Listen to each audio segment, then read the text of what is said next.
Hola a todos, bienvenidos a este video, sobre la crisis financiera en Colombia en los años 90, presentado por Gisela Jerónimo, Haider Porto, Pedro Nieto, Oriana Estrada. Empecemos. Origen de la crisis financiera en Colombia. La crisis a finales de los 90 comenzó a sentirse en 1997, pero sus orígenes se remontan a los primeros años de la década, cuando hubo una expansión excesiva del sistema financiero tanto en número de entidades como en colocación de crédito. En 1997 se presentaron los primeros síntomas de una gran crisis, cuando fue necesaria la liquidación de instituciones como las compañías de leasing capital, Cauca y Arfin, además de la compañía de financiamiento comercial La Fortaleza. En 1998 la crisis de la banca se profundizó y llevándose por delante a varios bancos comerciales y corporaciones de ahorro y vivienda, CAF.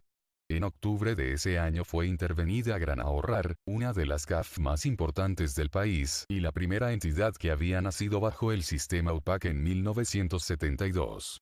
La lista de entidades financieras en crisis siguió creciendo en los meses siguientes. Antecedentes. A principios de los años 90, Colombia llevó a cabo un proceso de liberalización financiera. Casi simultáneamente, se dio un importante incremento de las entradas de capital que causaron una significativa expansión monetaria y de crédito, estimulando un mayor gasto público y privado. Las tasas de ahorro público y privado se redujeron y los déficits de cuenta corriente se ampliaron. La demanda de bienes no transables se amplió, especialmente finca raíz, llevando a un incremento en el crédito interno y en el precio de los activos, como también a una apreciación real del peso colombiano.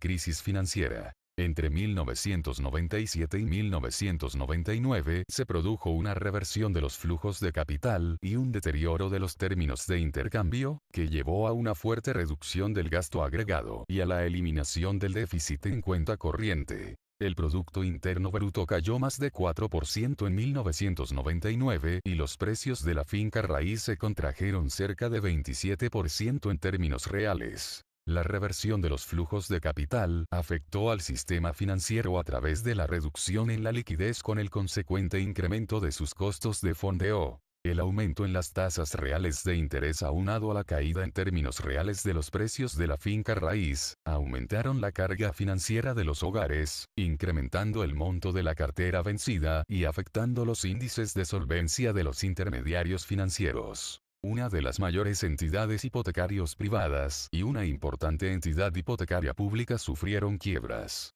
Otras entidades financieras quedaron debilitadas por un largo periodo y fueron sujetas a un proceso de consolidación. El aumento en la percepción del riesgo de crédito llevó a los intermediarios financieros a modificar su composición del portafolio hacia títulos del gobierno. Respuestas de política económica. Las respuestas del gobierno no se hizo esperar, por tal motivo se tomaron las siguientes medidas. Se suministró liquidez a través de los mecanismos de prestamista de última instancia del Banco Central. Programa de ayuda a los deudores que no estaban en mora, a través de préstamos en condiciones favorables. La entidad hipotecaria privada que entró en quiebra, fue intervenida por el gobierno, nacionalizada y por último vendida en el 2005. La entidad hipotecaria pública que entró en quiebra fue liquidada por el gobierno. Se crearon agencias especializadas para vender los activos de las entidades en liquidación. No se les permitió a las entidades hipotecarias continuar con sus propios modelos de amortización.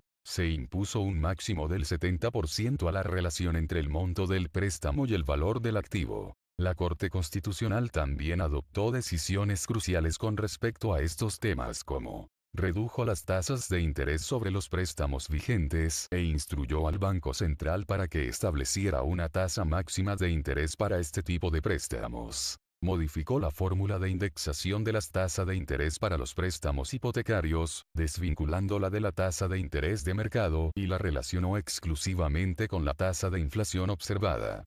Redujo el tamaño de las deudas hipotecarias y obligó a hacer un recálculo de su saldo. El gobierno asumió las pérdidas originadas en este hecho. En términos relativos, el costo de la crisis en Colombia fue bajo, inferior al 4% del PIB.